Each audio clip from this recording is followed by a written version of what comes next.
Thermodynamic process आज का topic है। हमने क्या देखा था, स्टेट वेरिएबल्स के बारे में हमने पढ़ा था पिछली क्लास में। एक बार याद कर लेते हैं। What are state variables? State variables क्या होते हैं? किसी भी सिस्टम की स्टेट जो बताएंगे उन वेरिएबल्स को हम लोग बोलेंगे स्टेट वेरिएबल, और उनकी कुछ अगर फिक्स वैल्यू होगी so that is called state of a thermodynamic system. Pressure बता दो, टेम्परेचर बता दो, वॉल्यूम बता दो फॉर अ गिवन टाइम और at a given time, so that will B state of that thermodynamic system. ठीक है, इसके हमने एग्जांपल्स दिए। तो ये हो गया अपना स्टेट वेरिएबल। अगर हम इन स्टेट वेरिएबल्स में से कुछ वेरिएबल के बीच में मैथमेटिकल इक्वेशन बनाएं तो उस मैथमेटिकल इक्वेशन को क्या बोलते हैं हम लोग? Equation of state. इसका एग्जांपल क्या लिख सकते हो? PV इक्वल टू nRT, ये भी इक्वेशन ऑफ स्टेट है। PV इक्वल टू कांस्टेंट, ये भी इक्वेशन ऑफ स्टेट है। ऐसे बहुत सारे इक्वेशन ऑफ स्टेट हो सकते हैं। PV raise to gamma equal to constant is also equation of state. ठीक है, तो अलग अलग प्रोसेस में अलग अलग इक्वेशन ऑफ स्टेट हो सकते हैं। और इनके जब हम ग्राफ बनाते हैं, है ना, इनके बीच में हम लोग ग्राफ बनाते हैं, जब स्टेट वेरिएबल्स के ग्राफ बनता है, such graph are called indicator diagram. Indicator diagram. और इस इंडिकेटर डायग्राम में से अपने सिलेबस में एक ही है जो है PV, प्रेशर और वॉल्यूम का। ठीक है, और हमें इसमें से क्या पता चल रहा है? अगर PV ग्राफ का आप एरिया निकालोगे, विच इज इंटीग्रेशन PdV, है ना, which is area of PV graph, अगर ये निकाल दो तो ये आपको क्या मिलता है? This is equal to work done. ये भी हमने पढ़ा था पिछले क्लास में। यस, सारा याद करा लो क्या क्या इंपॉर्टेंट चीजें पढ़ी है। अब जब आपका प्रेशर यहाँ से लेकर से A is the starting point and P is the last point, तो A से B प्रेशर अलग अलग तरीके से चेंज हो सकता है। ऐसे भी चेंज हो सकता है, ऐसे भी चेंज हो सकता है ना, और भी बहुत सारे पॉसिबल पाथ है। सो जिस पाथ से ये प्रोसेस चेंज हो रहा है, A से स्टेट B तक जिस पाथ के थ्रू जा रहा है, जिस स्टेप से जा रहा है, दैट इज प्रोसेस। जिस तरीके से जा रहा है दैट इज प्रोसेस।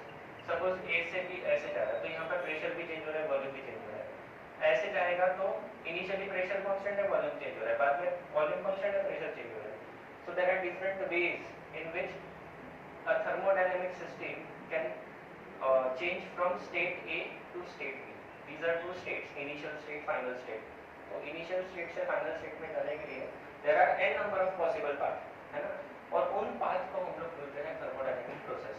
ठीक है, और कुछ लिस्ट ऑफ प्रोसेस है वो मैं आपको बता दूं जो हम लोग पढ़ने वाले हैं। तो पहला जो प्रोसेस है ये आपने सुना भी होगा, केमिस्ट्री में भी पढ़ा होगा। So the first process is isothermal process. ठीक है, उसके बाद सेकेंड है आपका आइसोबैरिक प्रोसेस। सीक्वेंस थोड़ा सा उल्टा पुल्टा हो सकता है बुक के हिसाब से, बट ओवरऑल अपने बुक में ही है आइसोथर्मल, आइसोबैरिक, आइसोकोरिक प्रोसेस। और चौथा जो हम लोग पढ़ेंगे वो है एडियाबैटिक प्रोसेस। ठीक है, एक और होता है पॉलीट्रॉपिक प्रोसेस, वो हम लोग नहीं पढ़ेंगे। तो बस इतने हैं अपने सिलेबस में जिनको हम लोग डिस्कस करने वाले हैं। ठीक है, सो ऊपर का आइडिया दे देता हूँ, बाद में हम हर एक प्रोसेस को डिटेल में पढ़ेंगे one by one. Isothermal process मतलब यहाँ पर क्या कांस्टेंट होता है? टेम्परेचर। केमिस्ट्री में पढ़ा है, हमको पता है टेम्परेचर इज कांस्टेंट। ठीक है, आइसोबैरिक में क्या कांस्टेंट होता है? प्रेशर। वेरी गुड, सब पता है आपको, pressure constant, pressure is constant. Isochoric process में क्या होता है? Volume is constant. And adiabatic process में क्या होता है? dq इज 0 या फिर q is constant. Heat exchange नहीं होता है, मतलब हीट में चेंज 0 है ना, हीट में चेंज नहीं बोलना चाहिए। dq मतलब heat exchange and that is 0, heat exchange नहीं होता है ना। सो q कांस्टेंट भी बोलना सही नहीं है, बट एनीवेज इसके कॉन्टेक्स्ट में आप समझ लो इसको, है ना। सो ये हो गया अपने 4 प्रोसेस जो हम लोग पढ़ने वाले हैं वन बाय वन डिटेल में। इतना लिख लो, फिर हम लोग एक एक प्रोसेस पे जाते हैं, है ना, हर एक प्रोसेस को डिटेल में पढ़ेंगे।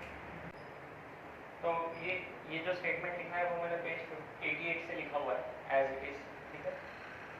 और उसका एक्सप्लेनेशन पेज 87 तक लंबा चौड़ा दिया है उन्होंने। क्या होता है कि एक सिलेंडर के अंदर गैस को गर्म करो, फिर उसकी हीट का डिस्कशन किया, वर्क का डिस्कशन किया, फिर क्या किया, एक कंटेनर के अंदर गैस भर दिया और बीच में एक रबर वगैरह कर दिया और फिर उसको फोड़ दिया, सडनली गैस एक्सपांड हो रहा है। तो वो केसेस है, आप पढ़ो तो आपको समझ में आ जाएगी, ज़्यादा इंपॉर्टेंट चीज़ें नहीं है। तो इम्पोर्टेंट क्या है वही है, मैसेज जो है वो याद रखना है। तो क्या है कि हीट जैसे वर्क पाथ पे डिपेंड करता है, heat transfer is also dependent on path. दूसरे भी एग्जांपल से हम ये समझ सकते हैं इस चीज़ को, ठीक है। अब कुछ प्रोसेस जो है ये हमारी थर्मोडायनेमिक प्रोसेस, इसका क्लासिफिकेशन क्या हुआ है वो मैं यहाँ दिखा देता हूँ। ये तो टाइप्स हो गए, क्लासिफिकेशन भी देख लो, थर्मोडायनामिक प्रोसेस के क्लासिफिकेशन। दो ग्रुप बनाए हैं, एक है रिवर्सिबल, ये भी आपने पढ़ा होगा, रिवर्सिबल, और दूसरा है इरिवर्सिबल प्रोसेस, है ना। तो दो टाइप के प्रोसेस होते हैं, एक रिवर्सिबल दूसरा इरिवर्सिबल। क्या मतलब है?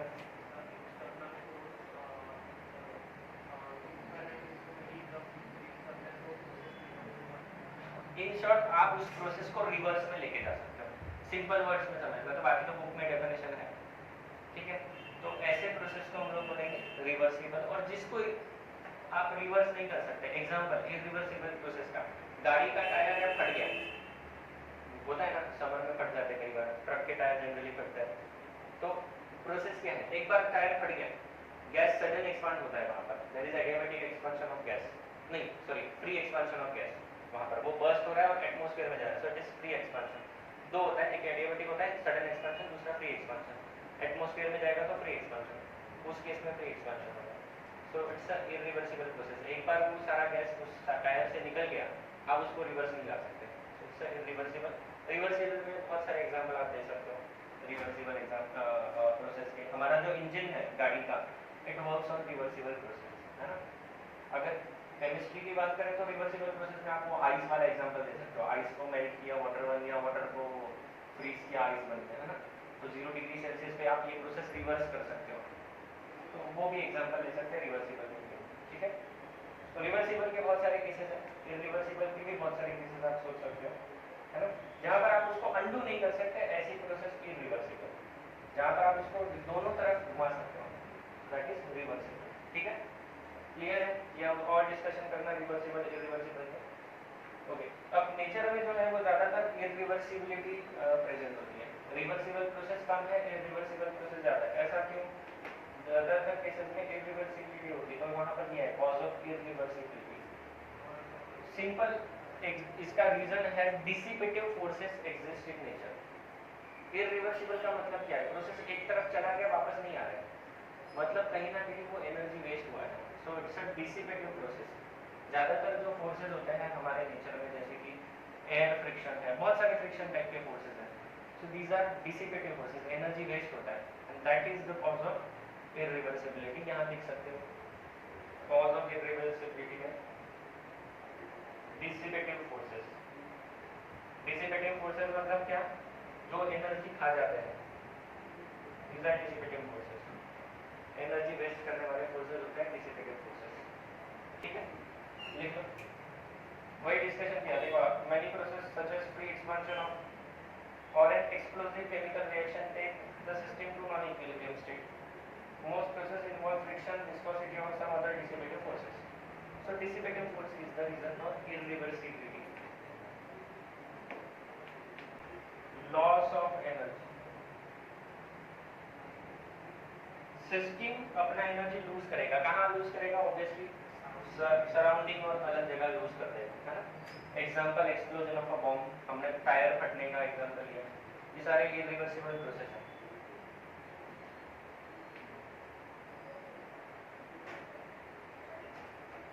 ठीक है।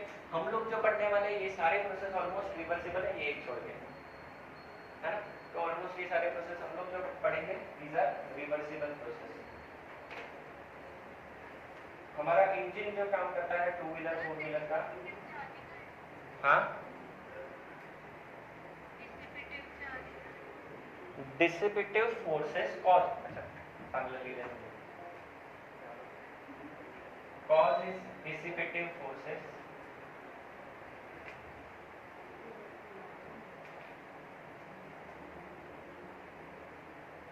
ठीक है, and that is loss of energy.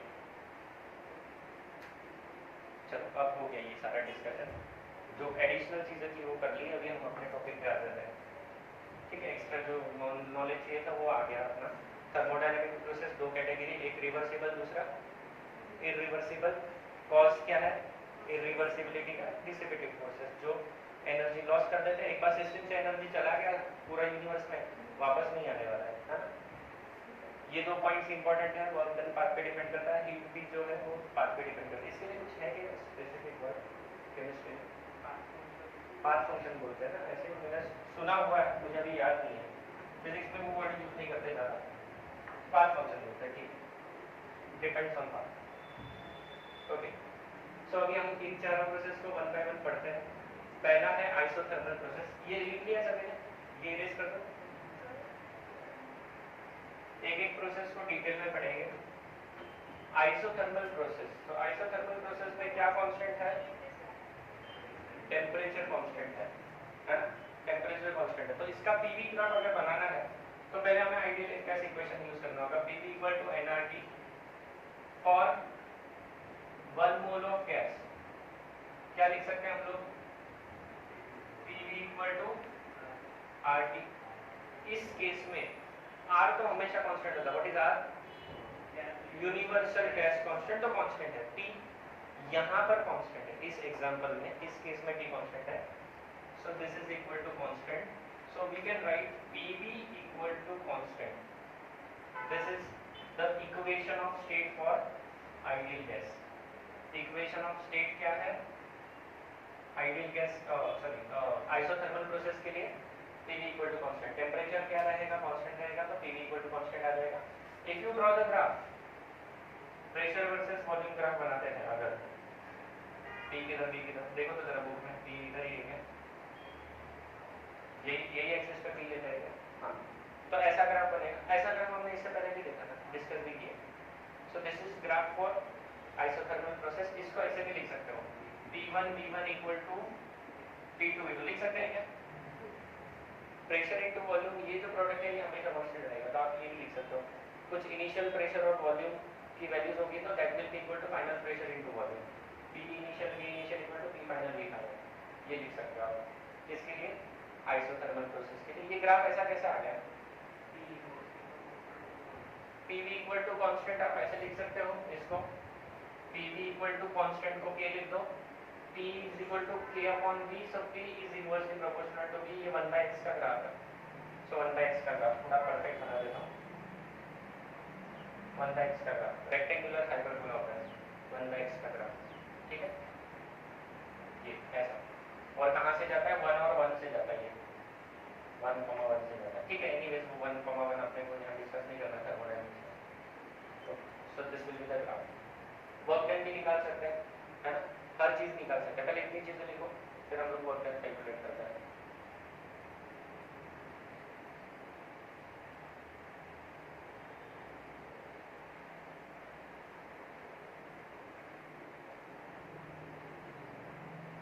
इसका मैंने टेबल बनाया था, अगर मुझे मिल गया तो मैं आपको देता हूँ। चारों प्रोसेस का समरी टेबल बनाया हुआ है, याद करने के साथ।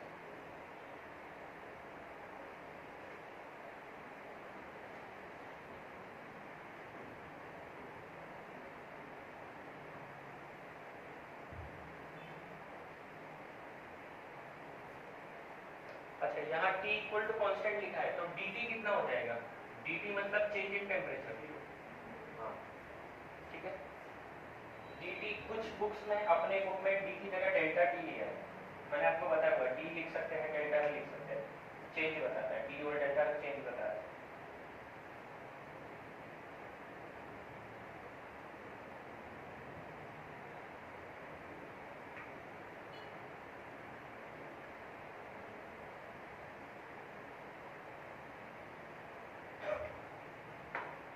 चलो करें आगे सॉल्व, आगे बढ़े इसको।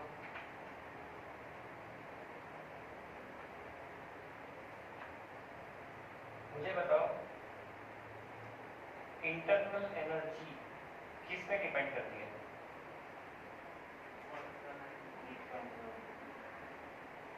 Internal energy depends directly on temperature.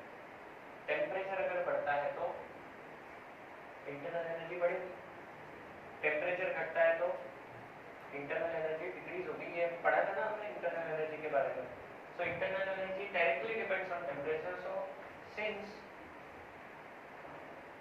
dT is 0, change in temperature is 0, so change in internal energy is also 0। मतलब इंटरनल एनर्जी भी कांस्टेंट रहेगा क्योंकि टेम्परेचर कांस्टेंट है। तो टेम्परेचर में चेंज 0 है तो इंटरनल एनर्जी में चेंज कितना? 0। फर्स्ट लॉ बताओ, first law thermodynamics. First law में ये वैल्यू डालेंगे। फर्स्ट लॉ बताओ, dq equal to du plus dw, सही है क्या? dq पता नहीं, du कितना है? 0 प्लस dw, तो क्या पता चल रहा है? यहां से पता चल रहा है dq इक्वल टू dw। मतलब क्या? मतलब क्या? इसका मीनिंग क्या है? Work done equal to change in और हीट सप्लाई। मतलब क्या? जितना भी हीट सप्लाई करोगे उसका क्या हो जाएगा? वर्क हो जाएगा। ऐसे प्रोसेस में जितनी भी हीट सप्लाई करोगे सारा का सारा हीट वर्क डन में यूज हो जाएगा, है ना? या फिर आप उल्टा भी सोच सकते हो, जितना भी वर्क डन होगा उसका कन्वर्जन हो जाएगा हीट में। जितना भी वर्क आप सिस्टम पे करोगे उतना पूरा का पूरा हीट में कन्वर्ट हो जाएगा।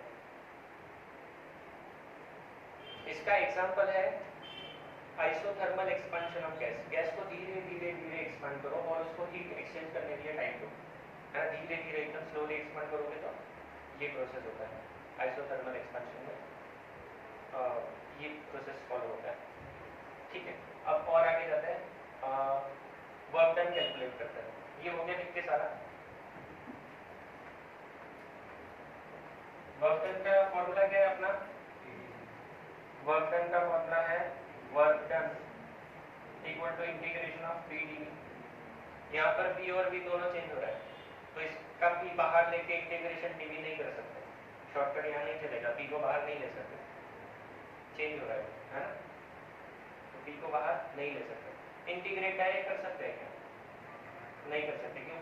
डीवी और पी, यहाँ भी और यहाँ भी होता तो इंटीग्रेट कर लेते, यहाँ पी है यहाँ भी है तो इंटीग्रेट भी नहीं कर सकते। अब करें क्या? अपने पास आइडियल गैस इक्वेशन है, इसका यूज करेंगे। 1 मोल के लिए सारा डेरिवेशन करेंगे, n मोल्स के लिए उसको n टाइम्स करना होता है, तो कोई ज़्यादा टेंशन वाला काम नहीं है। 1 मोल के लिए सारे डेरिवेशन करते हैं। तो यूजिंग यही से मैं डेरिवेशन स्टार्ट कर रहा हूँ बच्चों, 2-4 स्टेप में तो डेरिवेशन कर ही लेंगे, तो ध्यान देना। कौन सा इक्वेशन यूज कर रहे हैं? Using ideal gas. Ideal gas equation for कितने मोल्स? 1 मोल ऑफ गैस, ठीक है। तो मेरा PV इक्वल टू nRT वाला फॉर्मूला है। मुझे इसमें क्या रीअरेंज करने की जरूरत है? या फिर हाँ ठीक है, यही फॉर्मूला यूज करते हैं। n की वजह तो 1 आ जाएगी, तो PV इक्वल टू RT हो गया। इसमें से मैं कौन सी वैल्यू इसमें डालूं? प्रेशर को इंटीग्रेट नहीं कर पा रहे तो प्रेशर को रिप्लेस करेंगे। तो P इक्वल टू क्या लिख सकते हैं? RT बाय V लिख सकते हैं। इसको इधर डाल देंगे, यहाँ कहीं पर करते हैं, यही करते हैं।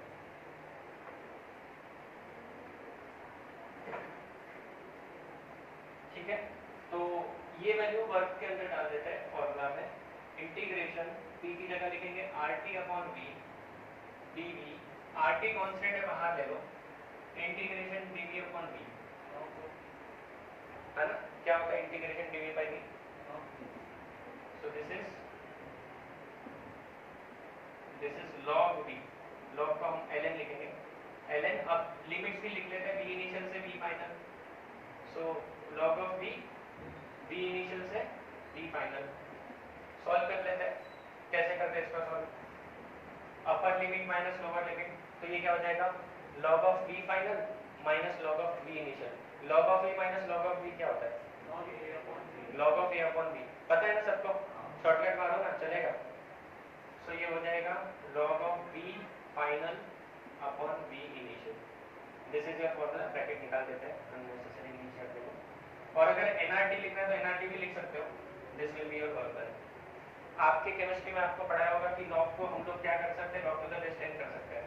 तो जब इसको लॉग टू द बेस 10 कर देंगे तो 2.303 एन लिखना है तो एनआरटी लिख सकते हो, नहीं लिखना है तो मत लिखो। एनआरटी लॉग V2 या फिर V final upon V initial या V2 बाय V1, ठीक है। ये फॉर्मेट होगा केमिस्ट्री में पढ़ाया था कैसा कुछ, ये वाला फॉर्मूला यूज किया था क्या केमिस्ट्री में, ठीक है। ये और ये एक ही फॉर्मूला है, यहाँ पर लॉग टू द बेस की है, यहाँ पर लॉग का बेस क्या है 10, ठीक है। कैलकुलेशन न्यूमेरिकल्स में ये यूजफुल है क्योंकि हमारा जो लॉग टेबल है वो लॉग टू द बेस 10 है ना। अगर कैलकुलेटर यूज कर लो तो you can find the natural log also, लिख लो छोटा सा डेरिवेशन। अब आपके लिए टास्क है prove work done equal to 2.303 RT log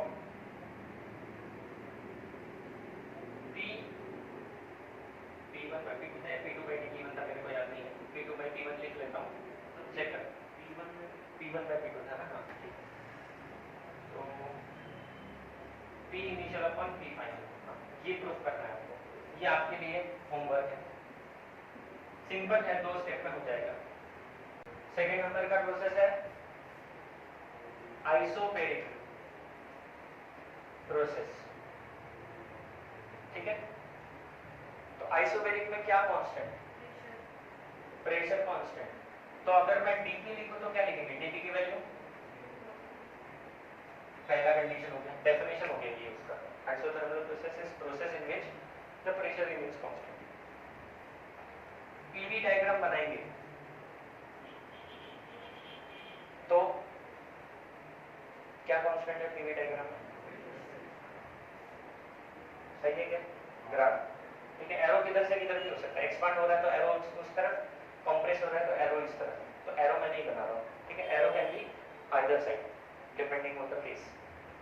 सो ये हो गया आपका PV graph, indicator diagram, isobaric process.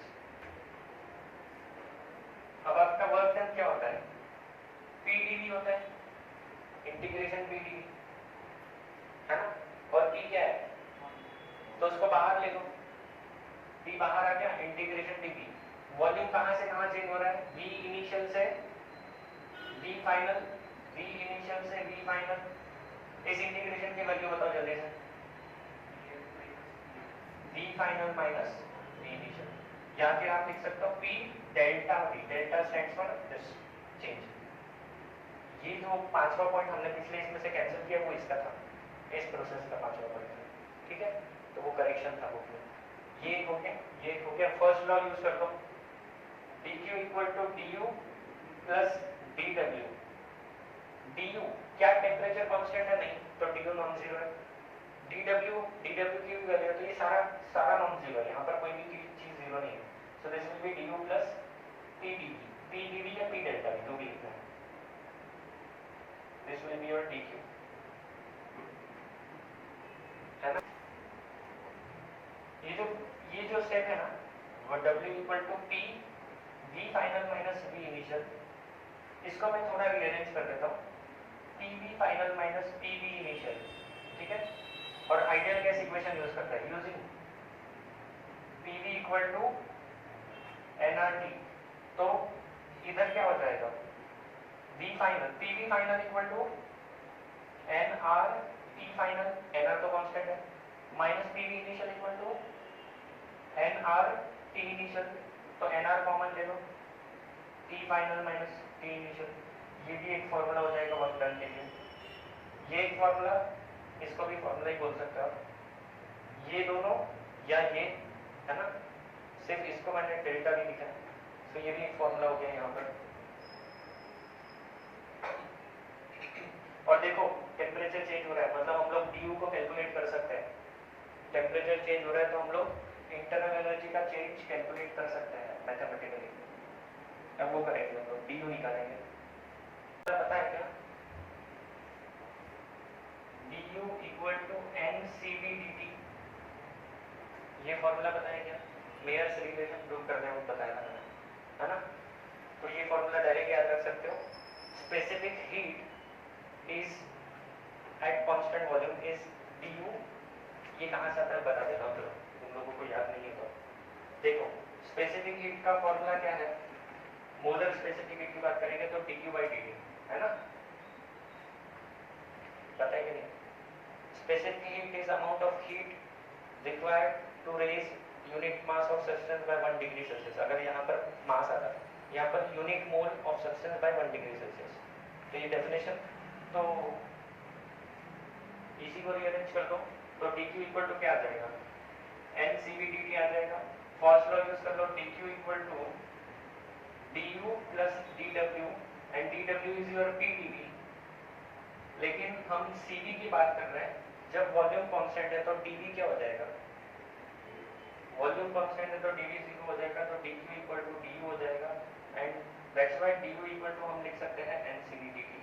यहाँ से ये फॉर्मूला मैंने लिखा है, ये मैंने तब पढ़ाया था आपको मेयर्स रिलेशन पढ़ाते वक्त, ठीक है। मेयर्स रिलेशन जब प्रूव किया था Cp plus Cv, Cp minus Cv equal to R, तब ये बताया था, नहीं तो भी अभी बता दिया वापस में, ठीक है। सो डायरेक्टली ये फॉर्मूला याद रख सकते हो, du इक्वल टू NCV/dt। यहाँ पर अपने एग्जाम्पल में क्या करेंगे, du इक्वल टू NCV, ये दोनों कांस्टेंट है। Cv क्या है, what is Cv, specific heat at constant volume. dt मतलब change in temperature, T final minus T initial, ठीक है।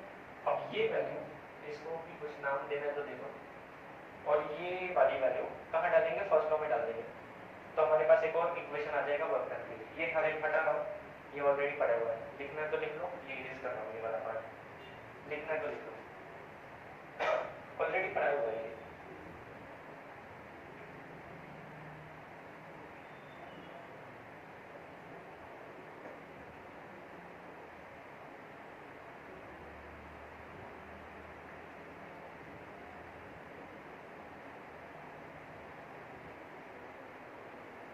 हो गया, इरेज कर दो इसको। अपने काम की चीज क्या है वो ये इक्वेशन कहाँ डाल देंगे, dq equal to using first law. हम लोग यहाँ डेरिवेशन नहीं कर रहे हैं, हम लोग अलग अलग फॉर्मूला डिराइव कर रहे हैं, हर केस में कौन सा फॉर्मूला कैसे वर्क कर रहा है। सो du was your NCV T final minus T initial plus dw is your this much nr T final minus T initial, ठीक है। सो n कॉमन दिख रहा है, r प्लस Cv, और ये क्या बचेगा, T final minus T initial, और ये क्या होता है, Cp minus Cv equal to R होता है, तो R प्लस Cv क्या हो जाएगा, R प्लस Cv क्या हो जाएगा, Cp minus Cv equal to R, R plus Cv equal to Cp, तो ये आ गया NCp T final minus T initial. तो ये एक और इंटरेस्टिंग रिजल्ट डिराइव हो गया। समरी पढ़ लेते हैं। ये इक्वेशन हमें क्या बताता है, पहले इसका सिग्निफिकेंस देखो। n is number of mole, constant होता है फॉर गिवन केस। Cp तो हमेशा कांस्टेंट, किसी भी केस के लिए Cp कांस्टेंट है। ये टेम्परेचर चेंज हो रहा है, so this equation tells you that dq equal to change in temperature, dq is proportional to change in temperature, so it means that whatever the heat is supplied to the system changes the temperature। तो यहाँ पर इस process में temperature change होता है, and obviously यहाँ पर देखोगे तो कहीं पे भी टेम्परेचर कांस्टेंट बोला नहीं तो वो चेंज हो सकता है, और यहाँ दिख रहा है कि टेम्परेचर चेंज होगा, और अगर टेम्परेचर चेंज होगा मतलब इंटरनल एनर्जी में चेंज आएगा। सो आपका जो dt है ये नॉन जीरो है, टेम्परेचर हमेशा चेंज होने वाला है, क्योंकि आप हीट सप्लाई कर ही रहे हो, तो टेम्परेचर में चेंज आना ही आना है, क्योंकि ये इक्वेशन बता रहा है। और अगर टेम्परेचर में चेंज आना है तो इंटरनल एनर्जी में भी चेंज आना है। नॉन जीरो का मतलब क्या है, इसमें चेंज आएगा, इसमें भी चेंज आएगा, इन दोनों में चेंज आएगा। तो इस इक्वेशन को आप देख सकते हो, हीट सप्लाई किया तो थोड़ा हीट यहाँ यूज हो जाएगा और थोड़ा हीट यहाँ यूज हो जाएगा। So when you supply heat in this condition, in isobaric process condition, that heat, part of heat is used to raise the temperature or change the internal energy, and remaining part of the heat is used to do the work. Supply कर रहा हूँ, वो दो part में divide हो रही है। एक जगह इंटरनल एनर्जी बढ़ेगी, दूसरी जगह वर्क डन होगा, तो दोनों चीजें होगी यहाँ पर। ठीक है, इस प्रोसेस में वर्क डन भी होगा, इंटरनल एनर्जी में चेंज भी आएगा। क्लियर है? ओके, वो समरी पॉइंट्स पढ़ लेते हैं। पेज नंबर है 92, वहां पर ब्लू कलर का बॉक्स है, रिमेंबर दिस। पॉइंट्स भी चेक कर लेते हैं, सारे पॉइंट्स सही है क्या। पहला पॉइंट क्या है, आइसोबैरिक में डेल्टा भी जीरो, सही है क्या? अपन ने लिखा है क्या बोर्ड में, देखो नोटबुक में है क्या, बॉक्स किया होगा। हाँ, सेकेंड पॉइंट देखो, टेम्परेचर चेंज जीरो, क्या लिखा है, non zero, temperature change non zero लिखा हुआ है हमने। ठीक है, इसकी वजह से ये भी नॉन जीरो होगा, ये भी लिख लिया हमने। नेक्स्ट क्या है, dq equal to du plus w या फिर dw, जो भी लिखा है। Energy exchange is used to do work and also to change internal energy. दोनों जगह पर एनर्जी का यूज होने वाला है। हीट सप्लाई करोगे तो दोनों जगह यूज होगी, हीट निकालोगे तो भी दोनों जगह जाएगी, दोनों जगह से आएगी।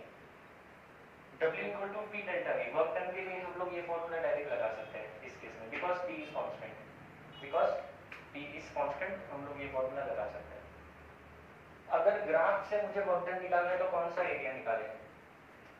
ग्राफ से वर्क डन निकालना है, कौन सा एरिया? ग्राफ से भी वर्क डन निकाल सकते हैं ना, तो कौन सा एरिया निकालेंगे यहाँ पर? ये वाला, this is the work done. Positive या नेगेटिव, एरो पे डिपेंड करता है।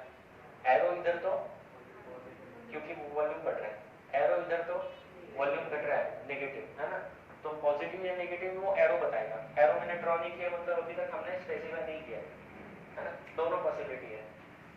चलो, आइसोकोरिक प्रोसेस क्या कांस्टेंट?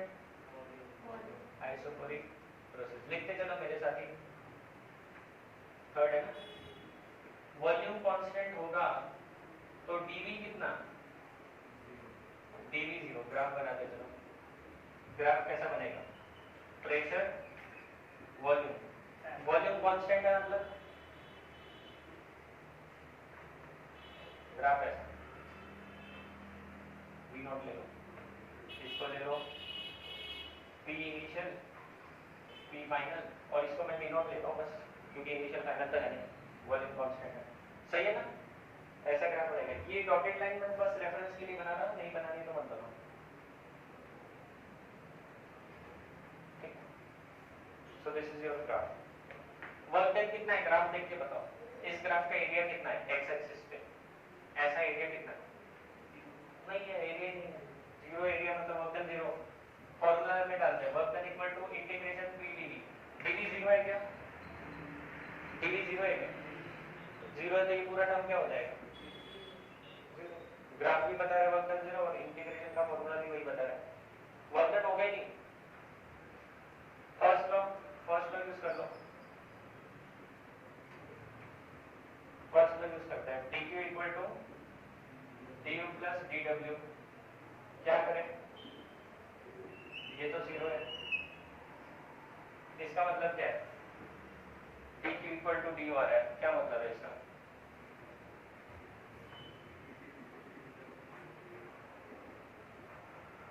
इसका मतलब क्या है, ये वाले equation dq equal to du मतलब क्या, हीट सप्लाई किया, क्या होगा, इंटरनल टेम्परेचर बढ़ेगा, इंटरनल एनर्जी बढ़ेगा, है ना। हीट सप्लाई किया, टेम्परेचर बढ़ेगा, इंटरनल एनर्जी बढ़ेगा, और वर्क डन होगा क्या,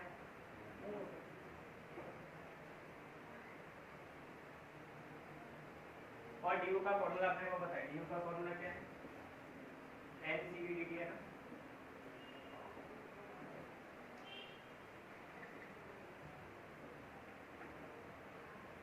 dq इक्वल टू du, और du का फॉर्मूला है NCVDT, तो ultimately temperature will change.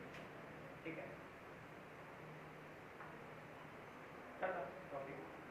Always remember पढ़ लेते हैं क्या बोला है। वर्क डन हो नहीं रहा है तो इसमें ज़्यादा मैथमेटिक्स सही नहीं, वर्क डन होता तो मैथमेटिक्स करना पड़ता। पहला पॉइंट रिमेंबर दिस, डेल्टा भी जीरो लिखा है क्या हमने बोर्ड में, वर्क डन जीरो लिखा है क्या बोर्ड में, क्यों मैम वर्क डन क्यों जीरो भैया, वॉल्यूम चेंज नहीं हो रहा, वॉल्यूम चेंज नहीं हो रहा है, प्रोसेस का नाम ही आइसोकोरिक है, वॉल्यूम चेंज नहीं होगा तो वर्क डन कैसे होगा। इसका एग्जांपल दे सकते हो, प्रोसेस का वॉल्यूम चेंज नहीं होता, टायर को भरते हो इनफ्लेट या डिफ्लेट करते हो तो वॉल्यूम चेंज होता है।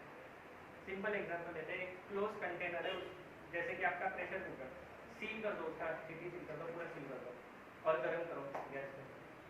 अंदर गैस है, एयर तो होगा अंदर, गर्म कर रहे हो, हीट सप्लाई कर रहे हो, डीक्यू दे रहे हो, वॉल्यूम बढ़ नहीं सकता क्योंकि वो प्रेशर कुकर पूरा पैक है हर तरफ से, सील कर दिया आपने तो उसका वॉल्यूम नहीं चेंज हो सकता। तो हीट सप्लाई कर रहे हो, क्या हो जाएगा, अंदर की गैस का टेम्परेचर बढ़ेगा, है ना, अंदर की गैस का प्रेशर भी बढ़ेगा।